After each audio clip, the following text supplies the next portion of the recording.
So what would you say to the young players if, let's say, they are on the team, they went to the coach and talked with the coach, asked them what they need to focus on, what not to do on the court, they do everything on the training sessions, and still they're getting, let's say, 2-3 minutes, or maybe sometimes they don't even play.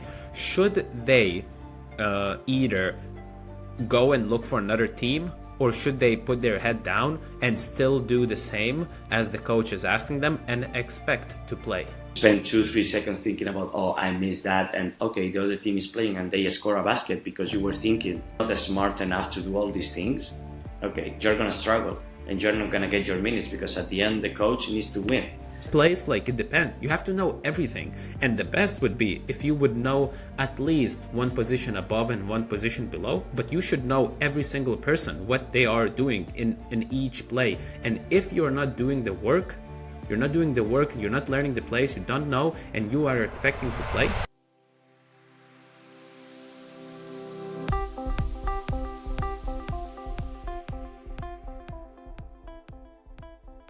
Hello everyone, and welcome to another episode of Basketball, Body and Mind. Today I'm really happy to be here with my dear friend Gonzalo, the head coach of Basketball Club La Zubia. Gonzalo has worked with many different players across all levels, from youth to college and even to professionals. He spent summers coaching at basketball camps in Spain and internationally, and even has been to the Las Vegas for NBA Summer League, but he said as a spectator, he clarified. Also, I mean, you, Gonzalo, breathe and live basketball just like all of us listening today. Welcome to the show. Hey, thank you, man. Thank you, Stan, for having me here. It's a pleasure to be here with you, so I will try to do my best. And you talk very good about me, so I hope that I can give you the best version of myself today. For sure. Listen, I always start with punching questions. So the question that I have for you is, you worked with different stages of players at their careers. So in your experience, what is the most important thing young player needs to focus on if their dream is to play professionally? I mean, Stan, like when we work with young players, like there is a lot of things that they have to take care of. For example, they need to be ready physically.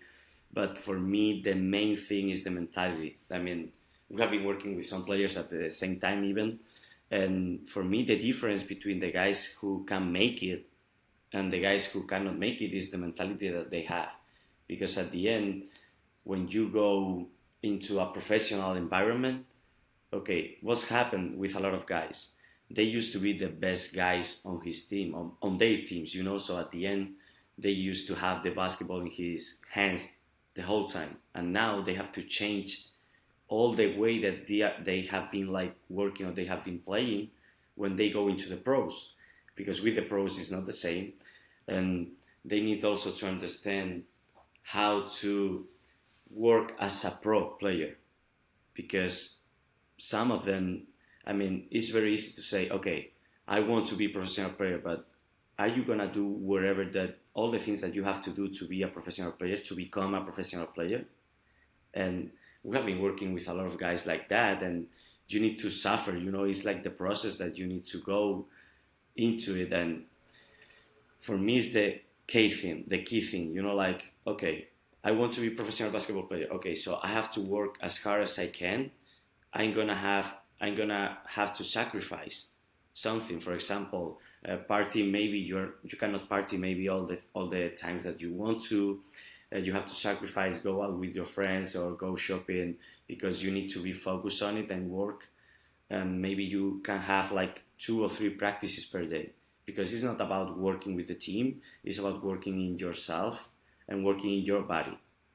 So there is a lot of things that you have to do, and you need to be mentally ready for it, because at the end, I have some guys that have been suffering in the process, changing the youth to the pro environment, because it's a very big challenge, it's a very big change for them, because nothing is working the same. Now coaches need to win, so they need also people who is able to play and to help the team even in practices, and they are going to be very demanding with you, and you need to be ready. to know what you have to do, what you can do, what you cannot do, and it's pretty hard. But for me, mentality is the key.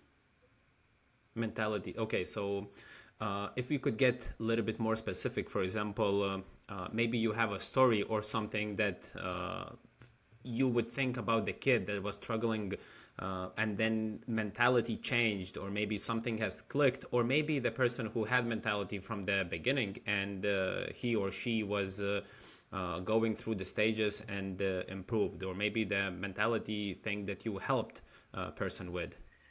Yeah, for example, I remember when we were working with Alvaro, for example, at the beginning when he was 17, he was playing Spain 4th division. So was like the situation was like he was working with the team. I mean, he was working harder than everybody. So, but he has like a bit anxious about getting his first basket. You know, you need to score your first basket, and then you feel like you are doing things, and you keep out all the pressure that you have. You know, because you need to score the first one. And I remember with Alvaro, first 3 games, he didn't score nothing. Like he was not able to make. He was shooting threes, like wide open threes, and he was not making it. And he was like, "Hey Gonzalo, what's happened? I cannot score. I don't know what's happened." And we were like, "Hey, calm. You know, like, hey, it's gonna go. So don't focus on it. Don't be like thinking about it, because if you are thinking about it, you're not gonna get it. So just you are doing great things for the team. You are playing defense as hard as you can. You are giving assists to your teammates. So don't worry for it. It's gonna come."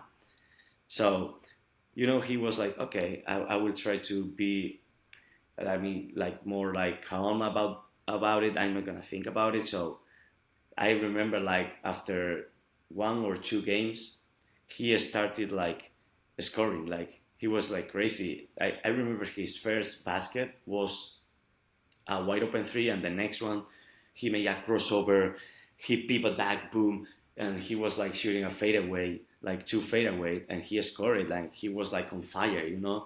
So from that point, he like broke everything. Like he broke the glass, like, and he was like playing his best.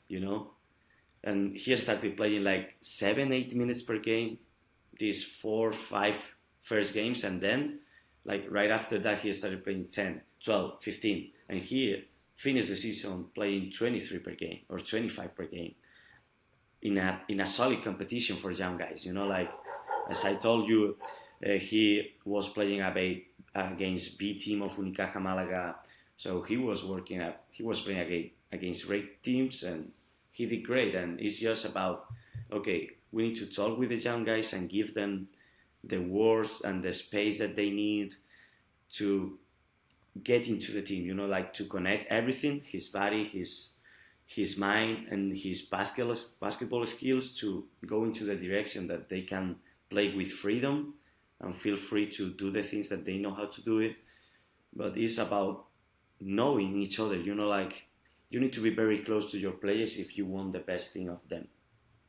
Okay, and then for example, if a player doesn't have a coach who kind of mentally, let's say, I would say, trains or like talks in order to give that push mentality, and they don't get any minutes, so then is there a way that you see players could benefit? Should they approach the coach, like you are the head coach? Should the young players approach you and talk to you, or they should just focus on themselves and don't talk to the coach and focus on that work effort, what you said, defense, giving the assists, run the floor? What should they do if they don't have that mentality push? I mean, I think that they should talk with the coach. I mean, at the end, also depends of the coach, because at the end I'm very close to my players, because I think that this is the best way that I have to know what everybody needs, like how I can help this player is in that way, So at the end of the season, for example, I used to get one individual meeting with everybody. So, hey, this is what I expect from you, defensively, offensively. Then, with which things I think that we can improve together, or I think that he can improve, and I want to work with him on it, and then things that I don't want you doing. Like I think that it's very important that even young players need to know. For example, we have this year we have like three new guys in the team, and they are 19, 18, and 16.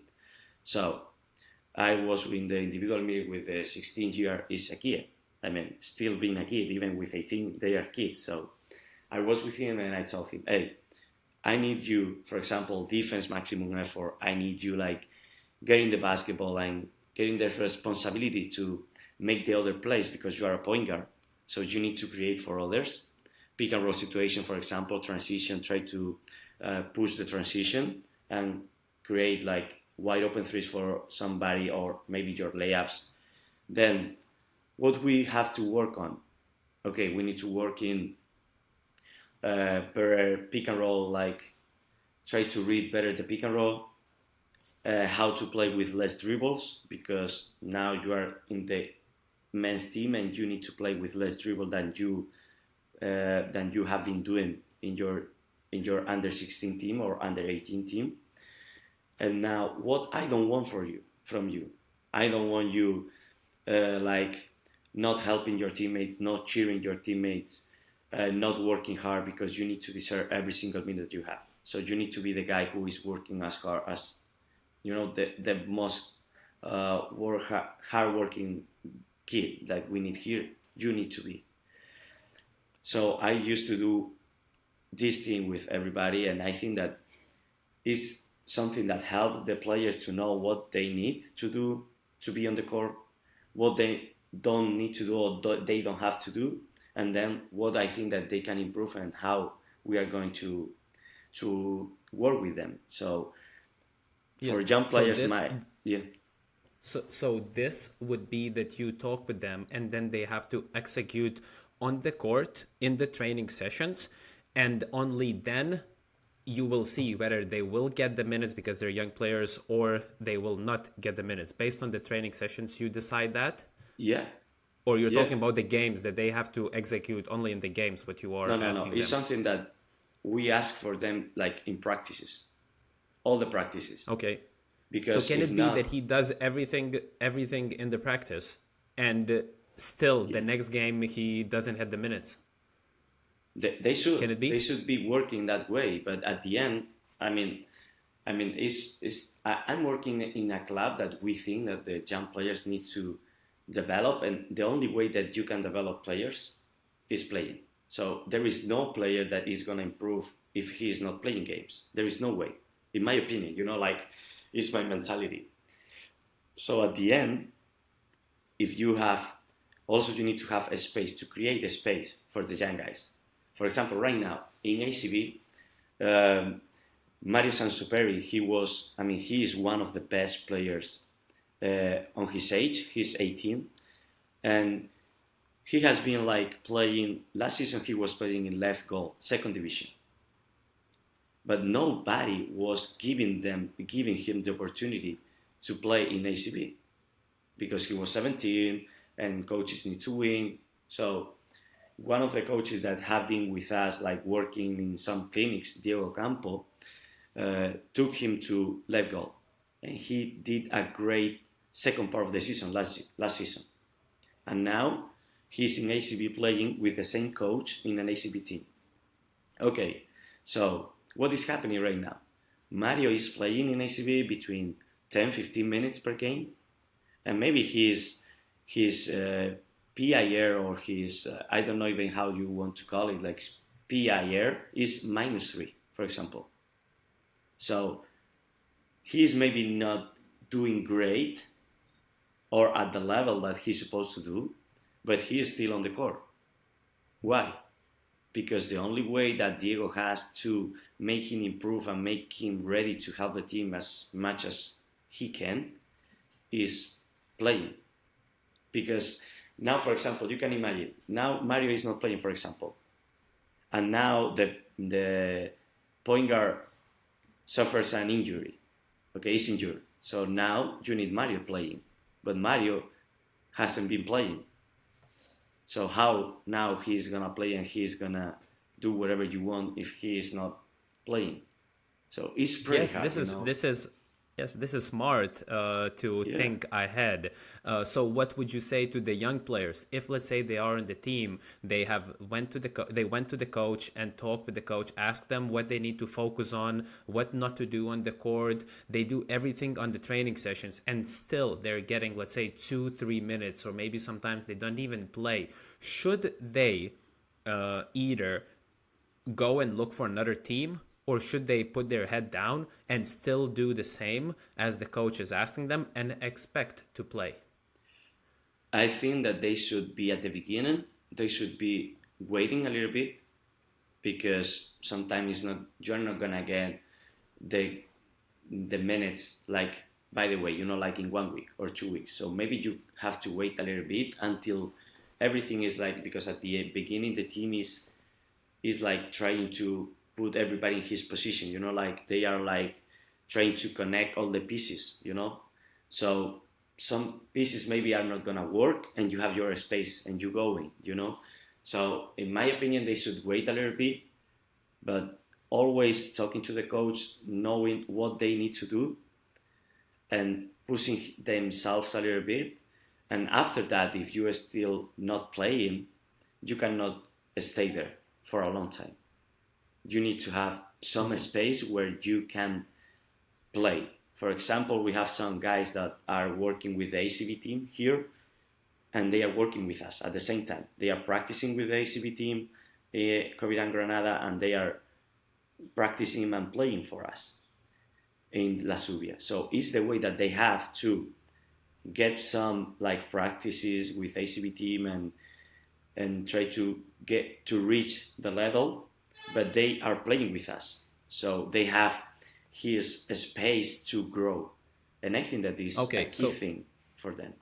so then the other thing what they could do also, not to leave the team, but they could look for like a Sunday league team. So let's say they're practicing with the better team, and then they look for like a Sunday league team that they have one game a week, that maybe is like in Lithuania we have some like companies league that anyone can play, and you will play with anyone from age 15 to age 35 in that range against them and with them also. So you think that also that would be an option for them, train with their team, and then maybe on Sundays or whichever days they would play for someone else? Yeah, should be. I mean, should be. For example, here in Spain is something that happens like, I mean, 100% of the times. ACB teams always has like two, three young guys because they need to be under 22. And you can get them and they can play with the ACB and with your second team, with your B team. You know what I mean? So it's something that here in Spain always used to happen, that you have like two, three guys that are practicing with the men's team and then practicing with a B team, but instead of, for example, all the practices, they are working two practice or three per week with the B team, and they are playing with the B team. And if the A team or the men's team need them, okay, they are always taking them, but it's like I said before, they need the space to grow, and the only way that you can grow is playing. There is no other way. Okay, so in order to, it's like to put it very, very simply, in order to be good at the games, you have to play the games. You cannot only do the Yeah. trainings in the trainings, because games are different. And also, like you mentioned, like ACB another time and another time. So you also were in USA watching the summer league. So when you look at the ACB, you look at the summer league, and then you look because also in ACB there are, as you said, like young people, and then in summer league there are also someone who's like 18, 19 years old, some of the kids. So what do you think is different for someone who is that age in let's say fourth league in Spain, that would really like to go forward in their career, and someone who is already in ACB team? So is it the skill that is very different? Is it physicality? Is it mentality? Or maybe you can have a mentally weak people, let's call it weak, mentally weak people in ACB and in NBA summer league that you were watching. So what is the difference for someone? Because if we know the difference, maybe we can bridge the gap. I mean, it's like it's a mix. You know, for example, physicality is very important. I mean, at the end 18 years old, still kids. They are growing, they are still growing, they are changing his body still. And but you need like a minimum, because if not, you cannot play or you cannot practice in an ACB or summer league team or NBA team, because at the end you are facing guys who are professionals, and they are like, for example, in ACB you have 18 teams and you have 12 players per team. So it's like uh, 150 players, 160. So you are facing 160 players that are professional, and they have like a great level because they are playing ACB, that is maybe the best league in Europe, domestic league in Europe. So you need to be physically ready for it. Is the key thing in this way. And then in a skill wise, okay, for sure that you have like big difference, because it's not the same opposition that you are facing. You are not facing under 18 guys. You are facing 30 years old, 32 EuroLeague players, NBA players, ex-NBA players that now are playing overseas. So it's pretty hard. But for me, it's physically you need to be ready. And then if you are weak like mentally, I mean, I have been working with players who are not able to work with the mistakes, even with professional players. That, for example, if they miss something, they are like, oh, I have missed, like breaking his shirts. And they are still being like that. And they are still being pros. And you for sure are going to be agree with me. Is not the reaction that you need. When you are playing, if you miss one pass or you miss a layup, is not the reaction that you need. It's not the way that you need, because you are mentally off of the game, and maybe you spend 2-3 seconds thinking about, oh, I missed that, and okay, the other team is playing and they score a basket because you were thinking about the mistake that you made before. So Yes, you need to be ready to face the mistake in the game, and also is the way that I think.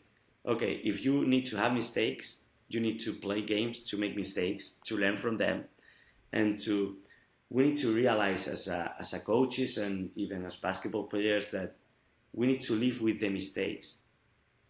So there is nothing wrong in making mistakes.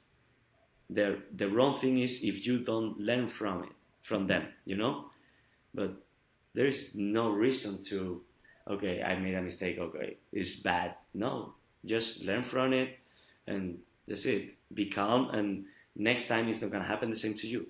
Let's try to make another mistake, different mistake, and it's the only way that we have to develop ourselves, to develop the skills, to develop the game, and is the key thing. So we're talking about summer league and ACB, the big difference is tactically. Like NBA and EuroLeague, tactically are Europe. I think that is more complex game. It's pretty more complex, and sometimes everybody said like, okay, because they have more talent in the NBA. Yes, one kind of okay. Yes, you have more talent in the NBA than, for example, in the ACB for sure. But at the end, they are very talented in ACB, and they are still playing a little bit more complex because Europe have different rules that they have in the States. So it's different, but you need to be also tactically, you need to be smart, because in Europe, they are going to demand a lot from you tactically. You need to be able to learn a lot of rules, pick and roll coverage, difference, depends of the spacing, depends of the players, then how we are going to help. So there is a lot of things that you need to be ready for it, and also how many plays we have, because maybe in NBA you have like a lot of plays also, but are pretty simple, and in Europe you need like to, depends of the coaches, but used to be like more complex, and you have some movements that are a little bit fake just to create another advantage. like yes, Yes. yes. Later in the position. So it's a little bit different. So it's complex. It's complex things such as you have physicality, which is different. You have you have a mentality which is different, but also we can always see that some people, even as you said, professionals, they're not responding well into the mistakes that they make. So maybe one thing that would be useful to do is very hard to judge, even when you're young, like even when you're professional, but especially when you're young, it's hard to judge yourself in the moment. Maybe it would be better for you if the game was taped, maybe to see the situation, to also analyze situation by yourself or with the coach, but also look at your response. How did you respond to the mistake you did? Did you have somebody I saw like on Instagram, I think, was saying, are you palms up player or are you palms down player? Meaning after the turnover, do you put your palms up and like ask for a foul or look at your teammate, or are you like palms down, like everything is good, under control, that one. Also, like thinking about the previous topic a little bit that we talked, is hard to judge yourself how much effort you are putting, because if coach says to you, you have to you have to do this, don't do this, work on this, you think that you're doing everything, but in reality maybe coach doesn't think that you're doing everything, and then you're sorry, you're thinking about that, okay, I did everything what coach asked, I bring the effort, everything, but maybe that's like just 30% what coach would like to see from you, and you're expecting to play. But it's hard to evaluate yourself, because we will be very how to say, subjective, will not be objective. So also thinking that you're doing your 100%, but maybe that's only 30% what the coach is expecting you, because the coach knows that you have more. Anything to add to this? Yeah, I think that we, for example, we work with assistant coaches. They work with the guys and they watch video together with the young guys about what they are doing, how they are doing, and it's the key thing. And also communication. At the end, is communication between coaches, players, communicate each other, and everybody is gonna know what we are expecting from them. So that's it. Yes, communication. Also, communication on the court. Be loud, be loud. Everyone is saying, if you will be the loudest person on the floor, most likely will get some minutes just because you're loud. And people will notice that, especially coaches.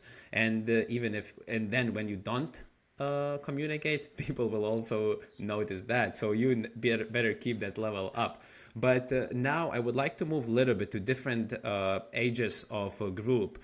So let's have 3 ages of group. Let's have one middle school, which would be from age 12 to 15, then 16 to 19, and then later we'll go from youth level to the men's, either like college or men's professional league.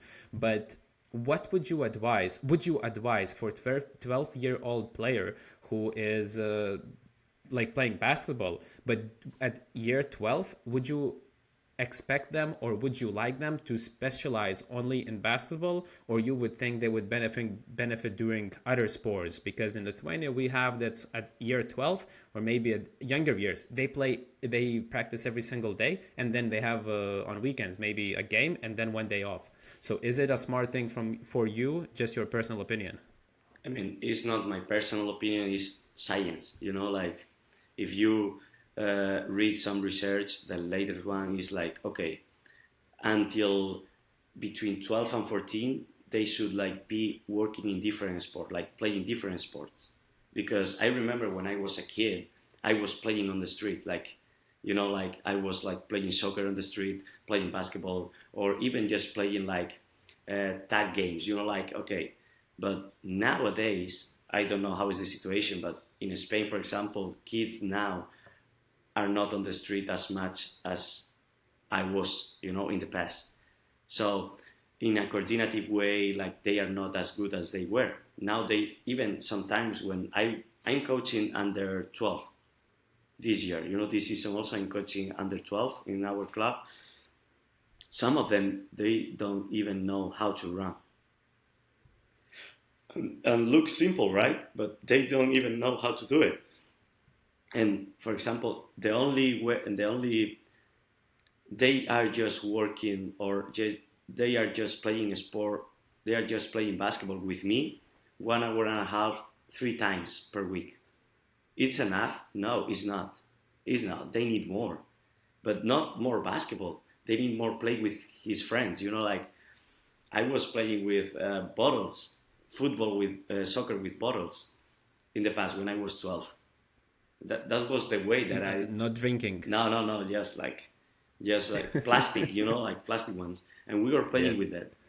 So it was like crazy, and now is way different. So now what I try to do with the kids that I have is, okay, we need to develop the basic skills in the game, like shooting, passing, and dribbling would be the main three things that everybody needs uh, to do, on the court.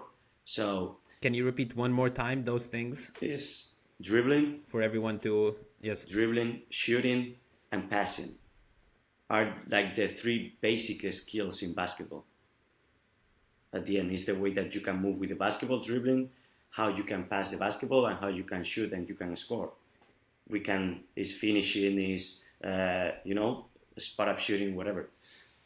So I used to do one game or two games, like trying to, but not related with basketball, but they have maybe one basketball. For example, all of them are dribbling and they need like to try to steal the basketball to the other guys, but they have a lot of space and they are trying to protect his basketball, and then maybe they have to go a layup or not, or some games that are not like basketball. And then we start working in shooting. Okay, how to shoot. You is working on technique, footwork, left, right, left, jump stop, everything. But we also have some games, shooting games.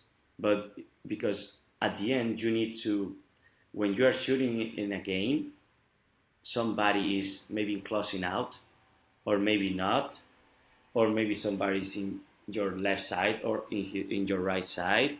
So you need also to shoot against somebody.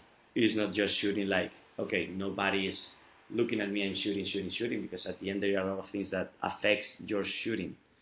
So we used to work always in that way. Some analytic work, but just a little bit, and just in shooting, because shooting is something that I think that you need to work analytically, because at the end is something that is not natural. The way that we shoot the basketball is not natural. Like if you give to one guy who has never played basketball one basketball and you said to him, hey, shoot it, he's gonna do it with both hands, or maybe, and it's not a natural movement. So we need to work on it analytically, and then all the things that I do in dribbling, finishing, or passing is always playing. Maybe sometimes it's gonna be one-on-one. Sometimes I have to go around one cone, you have to go around another cone, and maybe it's gonna be 1-on-0, but somebody's coming. Or maybe sometimes one guy is in my back, I have to protect my space, and then other guy who is in the help is gonna come, so I have to finish it on it. I used to do everything one-on-one, one-on-one plus one-on-one plus two, depends. But I think Okay, so they should not focus on doing just basketball for being successful. I mean, I definitely agree with you. I was asking this on purpose just to hear from the head coach, who's also working with the age 12. But those players should focus not so much on the tactics, but learning how to move, learning to pass, learning to shoot, learning to dribble, all these different things. But then if we would go to the age 16, to like high school, 16 to 19, what would be kind of characteristics or like a trait that you think, because those high schoolers, they want to stand out and get a chance in the better team, what would be the habit or like important skill that you think they would need to develop for a head coach to spot them, to notice them, and invite them to the professional team, even for practices? I mean, at the end, I think that you are looking always for guys who knows how to play basketball. It's not about they can score everything. No, how to play basketball. If, for example, when I go to under 16 practices or under 18 practices. I'm there and I'm watching what they know how to do. You know, like if they are playing basketball correctly, it's not about, okay, they are scoring or they are, no. They are playing correctly. They are doing what the plays need from them. They are getting the basketball, and if somebody is wide open, they are passing the ball to this guy who is wide open. They are creating for the others. They are creating for themselves. So it's like, it's way different the way that we coach here in Europe that in the States. If you see high school, I think that they don't have like shot clock. So I can be there like dribbling during 45 seconds. Combos, boom, boom, boom, between the legs, then cross, whatever. Okay, but it's not something that is not going to happen in the future. It's not going to happen in a real game. And here in Europe, or for example in Spain, we have shot clock from the beginning. From they are under 14, you have shot clock always. In under 12, you have shot clock, but maybe not all the games, but you have shot clock. So they used to play with a shot clock with the time pressure. So for me, the most important thing when I need to invite somebody to the men's team is, okay, they are playing correctly. I think that they have the ability to play with them. And maybe physically they are not ready, but they need to face the challenge to make them aware that they need to improve physically. Because at the end, sometimes, you know, you are 16 and maybe you are strong being 16, but you are strong with 16 guys. But you are not as strong with 18 or 20 guys. So it's something that we think that is very important for them. Just make them facing the challenge. And also when we have one guy who is very good in under 16 or two guys, they go and practice and try to play with the under 18. Because it's the way that we have to create new challenges for the guys, for the young guys. You know, if I'm 16 and I'm making always basket with the right hand, even it's not the correct decision, I don't need to change it because I'm making basket. Okay, but when you go against under 18 and you go in the same way that you go against under 16, okay, you're not making layups. Now you have a problem. And we need to work to solve this problem. Okay, maybe now you need to use the left instead of the right. And we are creating you the necessity to learn something, you know? Yes, so if I understood correctly, you said you're looking for someone who knows how to play, not only play basketball, not only score, but you are looking the way, for example, he scores or she scores, the way the person scores. Can they rebound? Do they come for the help?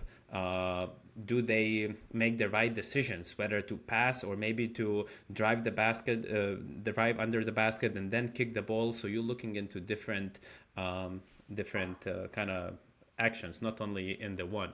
And then for someone, if you would say like shortly, if you have noticed this, but moving from college or from the 19 years old to professional team, what is the biggest challenge that the kids when they come to the professional leagues? Is it the facing? You always mentioned physicality. So is it physicality you think that kind of hits that reality, that they're lacking physicality, hits them the most, or is it something else that they could prepare in advance? I think that it's not physicality, because at the end, if you are in the NCAA, if you are in college, 90% of the times you're ready physically. You're ready to play.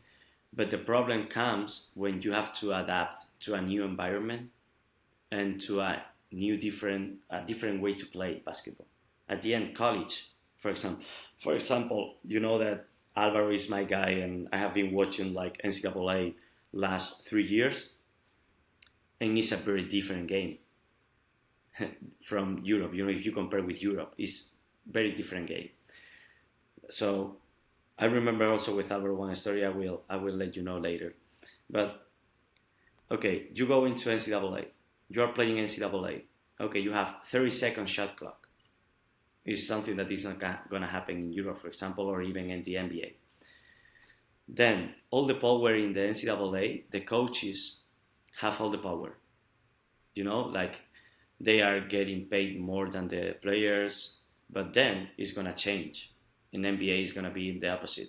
It's gonna be the opposite. The players has the power. You know, like they are making the money, and even the coaches are getting paid, but it's not the same amount of money for them. So it's very different. And then when you go into EuroLeague or tactically, is very different, and you need to understand a lot of things that you are not working in NCAA. For example, NCAA teams used to have like his culture, right? For example, UCLA has the UCLA CAD, UCLA CAD. Everybody has his own culture. And for example, I'm watching practices, or one team is always playing the same pick and roll defense. For example, it doesn't matter who is the guy who is in front or who are they facing. They are always playing, for example, hedge. They are hedging all the time. Or if they are a switch team, they are switching all the time. Okay, but when you go into a professional league, you are not switching all the time. You are not playing always hedge. You are not playing always blue. You are changing the defense all the time. So you need to be ready to think, okay, now I have to do this defense. Now I have to do the other defense. Because at the end, in the high level, they are going to punish your mistakes. They are going to punish it. So if you are not ready you are not smart enough to do all these things, okay, you're going to struggle and you're not going to get your minutes, because at the end, the coach needs to win. If he is not winning, he's going to get fired and he doesn't want to lose the job.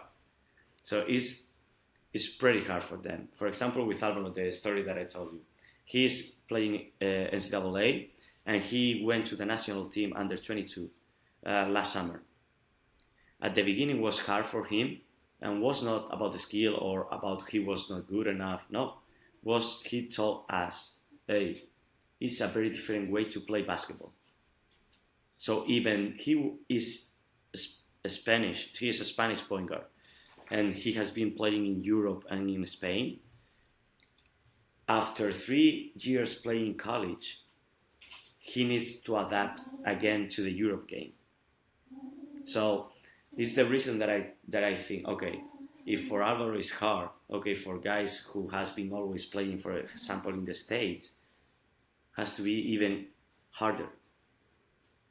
Yes. So now, how you can get one guy to your team, and also here in Spain, you just have 2 foreigners. You just can have 2 foreigners. Okay, you are gonna get 2 foreigners players that hasn't played before in Europe. It's a big risk for the Europe teams, for the Spanish team, for example. And sometimes it's the reason that guys from college, even they are very good, they are not getting ACB offers at the beginning. They need to play second division, or they need to play Germany, or they need to play Italy, or they need to play Lithuania to get the chance to play in the ACB. Yeah, so then basically it seems what you're saying that the biggest challenge is that you need to think on the court. You need to adapt to the plays. Like, you have to know all the different, as you explained, situations, how to defend, high, low, pick and rolls. I mean, I'm strength coach, how rotation works on defense, everything. You have to know, and you cannot get mad if you're not getting minutes because you don't know the place, because you don't know the situation. I'm not talking even about the plays. The team can have how many plays? Like 10, 20, 30, 40 different plays. Like, it depends. You have to know everything. And the best would be if you would know at least one position above and one position below, but you should know every single person, what they are doing in each play. And if you're not doing the work, you're not learning the plays, you don't know, and you are expecting to play, hell no. No. It's not going to happen. Not going to happen. Okay, look, now we're going to the last section. Last section is like you have to answer either yes or no, or maybe just one short answer, just one short word based on the question. It would be the best if you cannot say in one word, okay, give it one sentence the most, but you need to answer like yes, no, one answer, one word answers, okay? Okay, I will try to do my best. Okay, that was one sentence. Okay. Best defense, team or personal? Team. Defense, you as a coach. Defense, you spend more time in teaching one-on-one or five-on-five? 5 on 5. What is the best age to start watching videos and analyzing games? Yourself games. Oof, I think that you can do it even if you are 12, 14, 16, it doesn't matter. Okay, long answer. Talent or work ethics, which is more important? Work ethic. Most important role, like player role on the team? But in terms of position, or In terms of like anything, you can say position, you can say support, you can say a trait. What is the most important? Okay, what is the most important thing a player can do? Let's say this way, Okay. on a team. support and cheer each other. Okay, should players specialize in one position early? No, Okay, this is just double checking you. Defense or offense goes first? offense first. Okay. One skill every player must master, let's say. It can be not basketball related, but one skill or habit what every player needs to learn.